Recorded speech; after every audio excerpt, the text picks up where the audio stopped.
My stepmother, let's call her Brenda, maybe 50s, has been married to my dad, 60s, for about 10 years now. I'm 24, trying to get my career in graphic design off the ground after graduating last year. Dad's a good man mostly, but Brenda has spent the last decade subtly working on him. And frankly, he buys into her whole act. He genuinely seems to think she's this caring, slightly misunderstood woman, and that I'm the one who's often difficult or ungrateful. He loves me, I think, but he trusts her judgment more, which has been the source of endless friction between us. You get the idea. It's not open warfare, just this constant, draining undercurrent of her manipulation and his quiet siding with her. It hasn't always been big things. Mostly it's been death by 1,000 cuts, small stuff designed to make me feel small, question myself, or look bad in front of Dad, like how she constantly manages to twist my words. I'll say something completely innocuous about work or a friend, and by the time it gets relayed to Dad later, I sound selfish or dismissive. She has this way of framing it like, oh, OP didn't mean to sound rude, but leaving Dad thinking I was in fact rude. It's exhausting trying to preemptively phrase everything so it can't be misinterpreted. Then there's the advice, always disguised as concern, usually delivered when other people are around for maximum impact. Things like, honey, are you sure that portfolio is strong enough? Competition is so fierce. Or, that outfit is bold. Are you sure it's professional? Always phrased like she's helping, but the subtext is pure criticism, designed to plant seeds of doubt. And she loves comparing me unfavorably, usually to some mythical perfect niece or the child of a friend who landed some high-powered finance job straight out of college. It's wonderful you're pursuing your passion, dear, she'd say. Unlike Linda's daughter who's already making 6 figures, but of course, money isn't everything, though security is nice. And the forgetting. My birthday last year? She forgot until late in the evening, then made a big show of feeling terrible. My graduation? She insisted on hosting a party, but then spent the whole time talking about her upcoming charity lunch, barely mentioning my achievement. Meanwhile, Dad getting a slightly better golf handicap warrants a week-long celebration. It's designed to make me feel insignificant, like my milestones don't matter in her house, which is what it feels like. Hers, not Dad's and mine. All this has built up over years. It grinds you down. You start to wonder if maybe you are the problem. Maybe you are too sensitive or ungrateful. That's her goal, I see that now. So, the context for everything that happened recently. I landed an interview for a junior designer position at a really prestigious firm out of state. This wasn't just a job. It felt like the job. A chance to finally get my own place, be financially independent, and honestly just get some distance from Brenda's constant presence and the low-level anxiety I feel whenever I'm in that house. It was my ticket out, my chance to prove to myself, and maybe even to Dad, that my creative phase wasn't just a phase. The stakes felt incredibly high, personally more than professionally. The morning I was due to leave for the trip, flight was in the afternoon, interview the next day. The tension in the house was palpable, at least to me. Dad was being normally cheerful, wishing me luck, probably oblivious. Brenda, however, was laying the sweetness on thick, overly solicitous, asking if I needed anything, if I was nervous, offering helpful tips about interviews that were subtly undermining, just remember to smile, dear, even if you don't feel confident. Ew. I had that familiar knot in my stomach, the feeling that something was slightly off. Then she came over while I was double-checking my carry-on in the living room. Honey, you look a bit pale, she said, all fake concern. Travel can be so draining. I thought you might need a little boost. Just some extra vitamins. She held out her hand, and on her palm were 2 small, white, unmarked pills. My internal alarms didn't just ring. They blared. Why unmarked? Why now? Why this sudden concern for my vitamin level? My mind flashed back to why I pack my actual sleeping pills, the ones I sometimes take for flight anxiety, in a separate, anonymous Altoids tin in my carry-on. It's precisely because I don't trust Brenda not to snoop or helpfully reorganize my things if I left the prescription bottle in my room or toiletry bag. And in that split second, as she held out the pills, my eyes flickered past her shoulder towards the kitchen counter behind her. And there it was. My prescription bottle. The one that should have been upstairs, likely empty or nearly empty. It was sitting right there next to the blender she used every morning, and the cap was slightly askew. She hadn't even bothered to hide it properly. She'd clearly just dispensed pills from my own prescription bottle, pills that looked identical to my sleeping pills, to give to me under the guise of vitamins. There was no doubt, no ambiguity.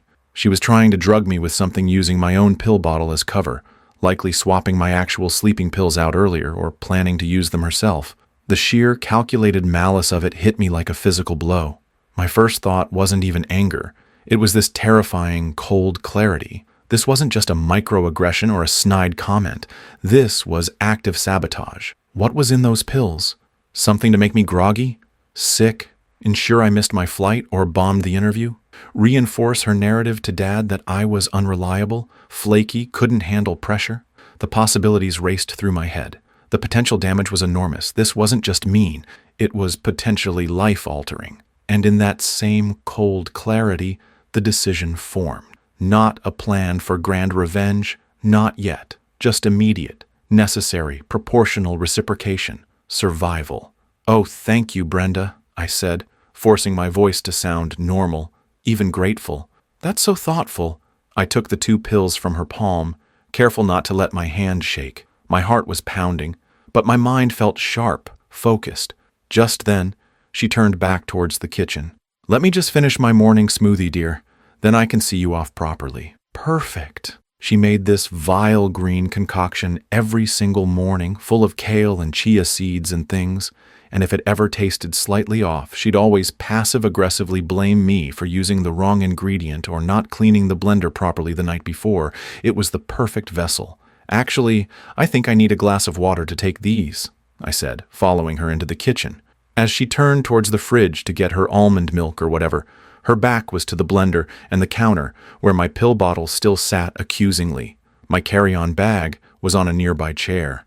My hands moved automatically. I reached into my pocket, pulled out a folded napkin where I quickly crushed the 2 pills she'd given me into powder using the side of my phone case. A silent, swift movement hidden by the angle of my body. She was still fiddling with the blender settings, adding her powders and seeds. I stepped towards the sink, right next to the blender, as if to get water. Her back was still turned. In one smooth motion, I unfolded the napkin slightly and tipped the fine white powder into the murky green liquid already in the blender jar. It disappeared instantly. I crumpled the napkin back into my pocket. "Got my water?" I said, holding up a glass I'd grabbed. I took my vitamins, palming the actual pills into my pocket instead of swallowing. She finished blending, poured the thick green sludge into her favorite oversized mug, and took a large gulp. Perfect today," she declared, oblivious. I just nodded, focusing on my breathing, forcing myself to act normal. "Smells healthy," I managed. I finished my water, grabbed my bag. The clock was ticking. An hour later, I was downstairs, carry-on and laptop bag by the front door. My Uber was 5 minutes away according to the app. Dad was giving me some last-minute cheerful advice about the interview. Brenda was hovering nearby, radiating that fake maternal concern. I could feel the tension coiling inside me, a strange mix of dread and grim anticipation. Then I saw it. Brenda shifted her weight uncomfortably. A hand went briefly to her stomach. Her face, usually carefully made up, seemed a fraction paler. She started talking about the weather forecast for my destination, but her voice had a slightly strained quality. Dad didn't seem to notice. She insisted on walking me right to the door as my Uber pulled up. "Now you call us as soon as you land, dear," she instructed, reaching out for a hug. And just as her arms started to close around me, she went rigid. A choked, gurgling sound escaped her lips. Her eyes widened in panic and sudden, dawning agony. She abruptly shoved past me, stumbling, making a desperate, frantic sprint towards the downstairs powder room just off the hallway. She didn't make it. There was a sickening, wet, explosive sound just as she reached the pristine white runner carpet in the hallway, maybe 5 feet from the bathroom door. Then another. She half collapsed against the wall, letting out a sound of pure horror and humiliation before scrambling the rest of the way into the bathroom and slamming the door shut. The violent, unmistakable sounds of acute gastrointestinal distress echoed horribly from behind the closed door. The smell hit a second later. Dad stood frozen, staring at the doorway, then at the evidence staining the carpet, his face a mask of disbelief and confusion. My Uber driver honked politely. I turned to Dad, my face carefully neutral. "Well, I should get going," I said, my voice unnaturally calm. "Hope it's nothing serious with Brenda." I picked up my bags and walked out the front door, not looking back at the mess in the hallway or the closed bathroom door from which muffled sounds of misery continued. As the Uber pulled away, I didn't feel triumph or glee, just a profound, chilling coldness. The immediate score was evened, but sitting in the back seat, watching the familiar houses blur past, I knew with absolute certainty that this wasn't over. It was just the beginning. Dad's reaction, or lack thereof, was telling. He didn't rush to Brenda's side immediately. He didn't ask me if I knew what was wrong. He just stood there, looking stunned. And then, as I found out later from a brief, awkward text, he robotically focused on the practicalities, finding cleaning supplies, Googling symptoms later, calling a doctor even later when Brenda was clearly dehydrated and still violently ill hours later. He avoided any emotional engagement, any direct accusation towards me or even towards her. It was like he shut down, unable or unwilling to process the reality or the implication of what had happened right before his eyes. His avoidance was almost worse than an accusation. It felt like willful blindness, a retreat into denial. The flight was surreal. I put my noise-canceling headphones on and tried to block everything out. But my mind was racing. What exactly had she given me? How much? What was her end game? The sheer calculation of it was staggering. I managed to ignore a couple of calls from Dad's number. Later, a text came through. Brenda has terrible food poisoning. Doctor thinks it was shellfish. Hope your flight okay. Food poisoning. Right. The lie was immediate, predictable. It only cemented my resolve. The interview the next day was okay. I went through the motions, answered the questions, showed my portfolio. But part of me was completely detached. Landing this job, which had seemed so critical 24 hours earlier, now felt secondary. My mind kept replaying the scene in the kitchen, the look on Brenda's face, the mess in the hallway. I was jittery, distracted, my focus split between presenting a confident professional image and the cold, simmering rage beneath the surface. I think I did all right, maybe even well enough, but I honestly couldn't tell you. The stakes had shifted. This wasn't about getting a job anymore. It was about reclaiming my life from Brenda's insidious influence. When I got back to my hotel room, the dam finally broke. Not tears, but a wave of icy fury mixed with a strange kind of validation. The text from Dad arrived then, the one that sealed Brenda's fate in my mind. OP, Brenda is saying you must have put something in her smoothie out of jealousy about the interview trip. Says you were acting strangely. This is ridiculous, obviously, but she's very upset. We need to clear the air when you get back. Jealousy. That was the narrative she spun. Not just denying her actions, but immediately twisting it to paint me as the malicious one.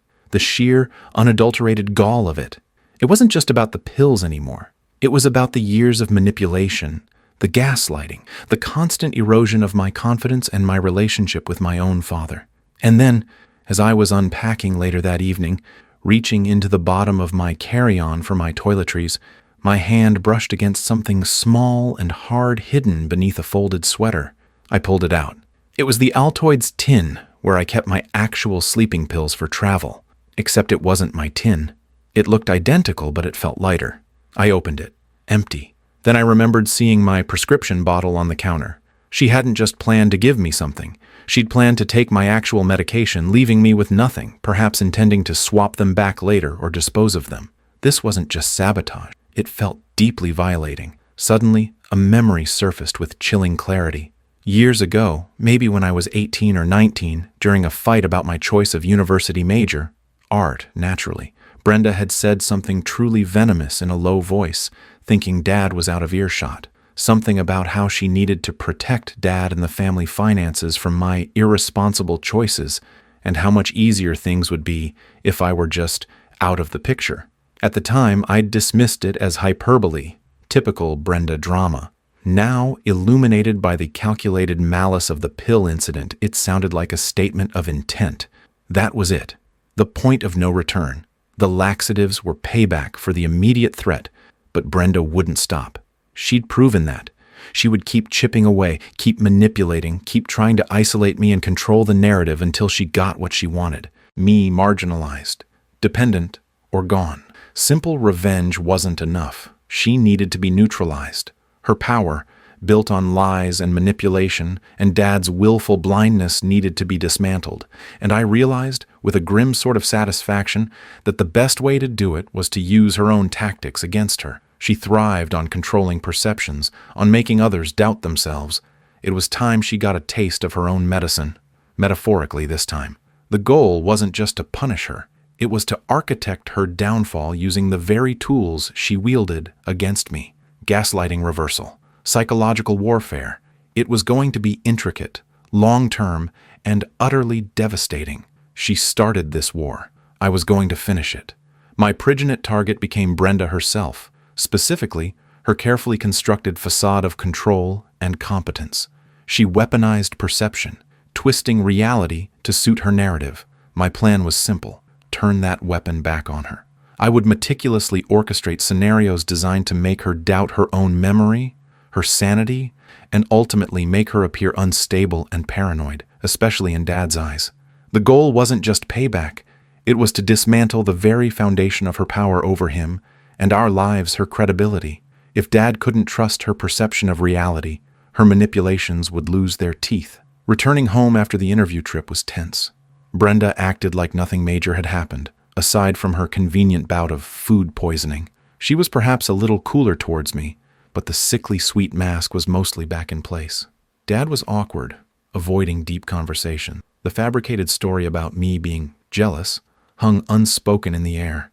This fake normalcy was exactly what I needed to begin. First, I started subtly observing her routines, her anxieties. Brenda was obsessively organized. Everything had its place. She was also paranoid about household security and overly sensitive to smells and sounds. She prided herself on her memory for appointments and social engagements. These were the pressure points I'd exploit. My campaign began subtly. I started referencing conversations that never happened, details slightly off. "Brenda, did you decide against getting those blue cushions for the patio after all?" I'd ask innocently. When she looked confused, denying ever wanting blue cushions, she'd actually mentioned green, I'd feign my own confusion. "Oh? Weird. I could have sworn you mentioned blue last Tuesday when we were talking about the garden center. Maybe I misheard." Just enough to plant a tiny seed of doubt, a flicker of, "Did I say that?" I did this sparingly at first, maybe once or twice a week, always casually, always plausibly, deniably my own mistake. Then came the physical reminders, designed to trigger her guilt and paranoia about the laxative incident, but anonymously. She favored a specific brand of expensive herbal tea, the kind she drank that fateful morning. I bought a box. Occasionally, a single, unopened tea bag would appear in an odd place on the mantelpiece, tucked into the newspaper, sitting on her bedside table. Never accusatory, just there.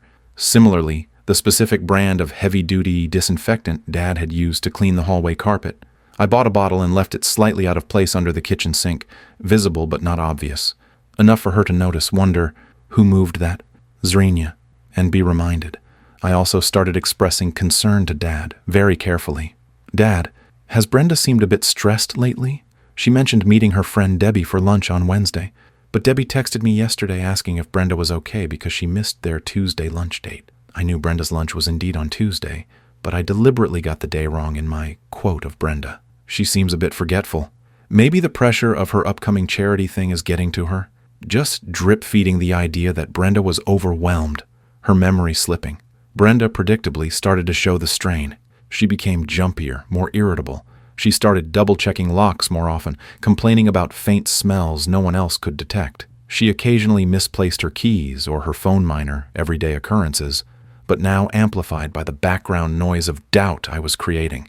Sometimes I might have accidentally nudged her keys slightly under a pile of mail, ensuring she'd spend 10 frantic minutes searching before finding them right where she left them. She started making vague accusations, usually when Dad was out of earshot. "Have you been in my office?" She'd snap. "Why are my papers rearranged?" I'd respond with wide-eyed innocence. "No, Brenda, I haven't needed anything from the office. Is something missing?"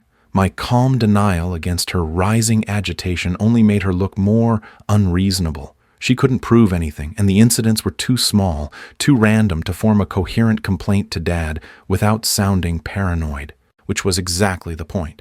This went on for about 2 months, a slow, steady erosion of her confidence and composure. I documented everything. Dates I made specific comments, times I planted a tea bag, her reactions. I needed a timeline if things escalated. Dad, meanwhile, was growing increasingly concerned about Brenda's stress levels.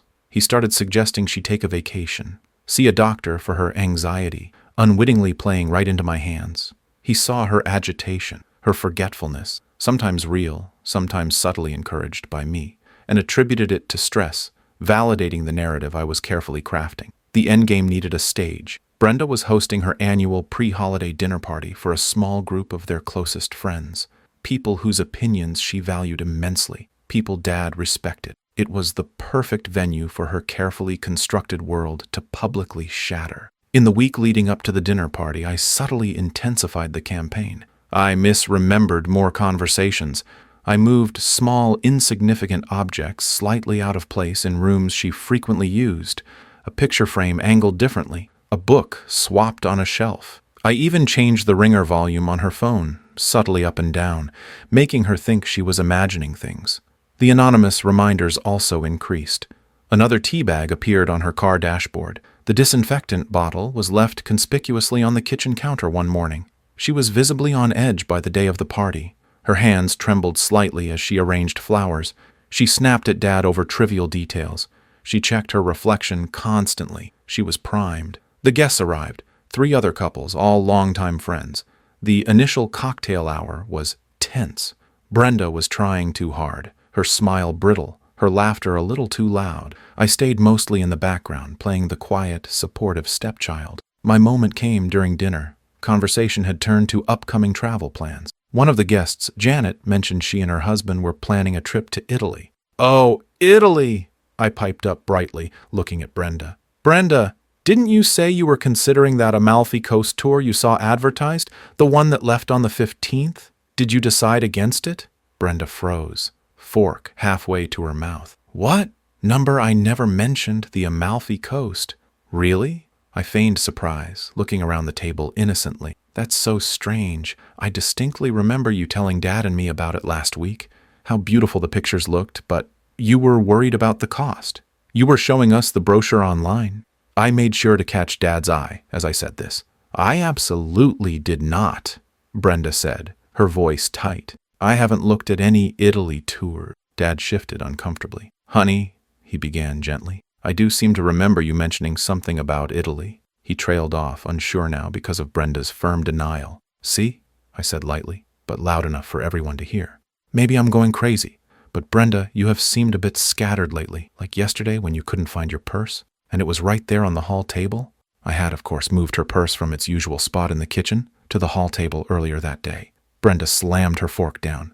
"Stop it!" she hissed, her voice rising. "Stop trying to make me sound forgetful! You're doing this deliberately!" The table went silent. Everyone stared. "Doing what, Brenda?" I asked, my voice full of faux hurt and confusion. "I was just asking about the tour." "He's been doing this for weeks!" Brenda almost shrieked, pushing her chair back slightly.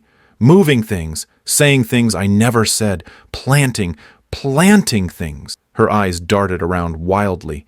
"Those tea bags! I know it was you. You're trying to drive me crazy because you blame me for that time I was sick." It was perfect, better than I could have planned.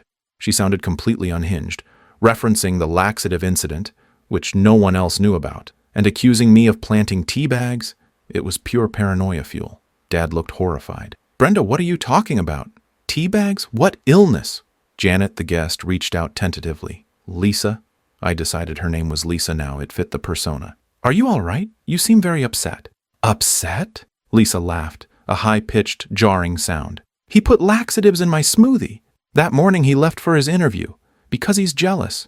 He's always been jealous of my relationship with his father." The confession hung in the air, stunningly raw and self-incriminating. She'd blurted it out in her panic, trying to justify her paranoia by revealing her own crime.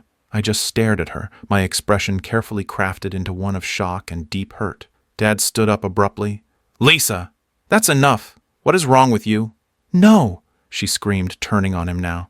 "It's always him. You always take his side. You never believed how difficult he is, how he manipulates. I tried to protect you. I tried to show you who he really was." One of the male guests stood up. "Robert," Dad's name. "Maybe Lisa needs to lie down? Perhaps we should call someone." The implication was clear. Medical or psychological help. Lisa looked wildly from face to face, seeing the shock, the pity, the disbelief. She realized she'd gone too far, exposed too much. "Get out!" she suddenly yelled at the guests. "All of you, "Get out of my house!" Then she did something I hadn't fully anticipated, but perhaps should have. She grabbed a nearby decorative vase, one of her prized possessions, and hurled it against the wall where it shattered dramatically. "He did this!" she screamed, pointing a trembling finger at me. "He drove me to this!" Then she seemed to crumple. She started sobbing uncontrollably, sinking into her chair, rocking back and forth, muttering about teabags and lies and how no one understood. The guests made rapid, awkward exits, murmuring apologies and concerns to Dad. Dad stood frozen for a moment, looking at the shattered vase, at his sobbing wife, and then at me. His first instinct, born of years of habit, was damage control. "Now, Lisa," he started, his voice shaky. "Let's all just calm down. We're stressed. Let's just take a breath." It was pathetic. Even now, faced with this raw display of instability and her own confession, his first move was to try and smooth it over. "Dad," I said quietly but firmly, "there's no calming down from this. You heard her. You see her." Lisa looked up then, tears streaming down her face, but her eyes held pure venom. "You!" she spat at me. "You planned this, you little snake!" Then she tried to flee. She scrambled up from her chair and made a dash for the stairs, perhaps intending to lock herself in her room. Dad, finally jolted into action, caught her arm gently. "Lisa, stop. We need to talk. We need to get you help." She ripped her arm away. "Help!" she shrieked. "You think I need help? He's the monster. He poisoned me. He's trying to ruin my life because I saw through him." She turned back to Dad, her voice dropping to a conspiratorial whisper. "He'll poison you too, Robert. He wants your money. He wants me gone." That seemed to be the final straw for Dad. Hearing her accuse me of wanting his money, after everything, seemed to break through his denial. The conflict was visible on his face. The dawning horror, the shame, the anger. He didn't yell. He just looked at her with a sort of icy disgust I'd never seen from him before. "Get your things, Lisa," he said, his voice flat, devoid of emotion. "You need to leave, now." Her meltdown dissolved into stunned silence, then pathetic pleading, then renewed accusations. But Dad just stood there, resolute. He called her sister, explained briefly that Lisa was having a breakdown and needed to be picked up. The conversation was short, grim. While we waited for her sister, Lisa packed a bag haphazardly, alternating between sobbing and muttering threats under her breath about lawyers and how I'd regret this. I just watched, saying nothing, documenting her threats mentally. When her sister arrived, looking bewildered and concerned, Dad explained nothing more than a difficult evening. Lisa left without looking at either of us. The silence she left behind was heavy, thick with the wreckage of the evening and 10 years of lies. Dad finally turned to me. His face was pale, etched with exhaustion and a profound sadness. "She really put laxatives?" he asked, needing to hear it confirmed, even after her confession. "Yes," I said simply, "and she hid my actual sleeping pills in my luggage." He sank onto a dining chair, burying his face in his hands for a long moment. When he looked up, his eyes were full of a complex mix of guilt, anger, and weariness. "I should have seen it," he whispered. "All those little things. I should have listened to you more." He paused. "Her methods, and yours. This whole thing is a nightmare." He acknowledged her fault, finally, irrevocably. But there was a clear strain between us now, too. He knew I had orchestrated her downfall, even if he understood why. He knew I had manipulated the situation, used her own tactics against her.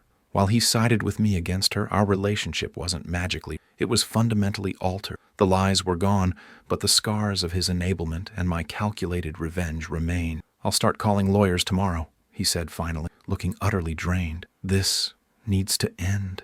The immediate fallout was messy but decisive. Lisa was out of the house. Divorce proceedings began. The friends who witnessed the meltdown kept their distance, polite but clearly disturbed. A few weeks later, I got the official offer for the design job. Accepting it felt anticlimactic after everything else, but it was still a victory, a step towards the independent life I needed. My reflection on the revenge? It wasn't the clean, triumphant satisfaction you read about sometimes. It was grim. Necessary, yes. Justified, I believe so. She fired the first shot, a potentially devastating one, and had a long history of hostile actions. But dismantling someone psychologically, even someone who deserved it, leaves a bitter taste. There was relief, a profound sense of safety now that she was gone, but also an emptiness, an acknowledgement of the ugliness I had to embrace to fight back effectively. Justice was served, but it wasn't pretty. Dad and I started talking more, hesitantly at first. He apologized, sincerely, for not seeing it, for not protecting me better. I acknowledged that the situation had forced my hand into methods I wasn't proud of, but felt were necessary. We started joint therapy sessions, recommended by his lawyer actually, to navigate the fallout and try to rebuild. It's slow progress. The trust is damaged on both sides, his by years of enabling Brenda, mine by having to resort to such extremes. But there's a foundation of honesty now that wasn't there before. It's altered, strained, but maybe eventually it will be stronger. Lisa, from what I hear through the grapevine, her sister occasionally gives Dad logistical updates, is living with her sister, her social life decimated, her reputation in tatters. The divorce is likely to be straightforward legally, given her public meltdown and confession essentially torpedoing her credibility. Whether she gets real psychological help remains to be seen. I blocked her number. I don't need to hear from her ever again. So that's where things stand. I won. I got the job. I got her out of our lives. I have a tentative new beginning with my dad. But the victory feels heavy. Brenda's own instability and malice were her undoing. I just provided the stage and the script cues. I didn't start the war, but I ended it using the weapons she taught me. And sometimes that's the only way to survive. You fight fire with fire, even if you get scorched in the process. That's all for this story. I'll be back with another one. If you haven't already, please consider subscribing to the channel. It motivates me to create more content like this.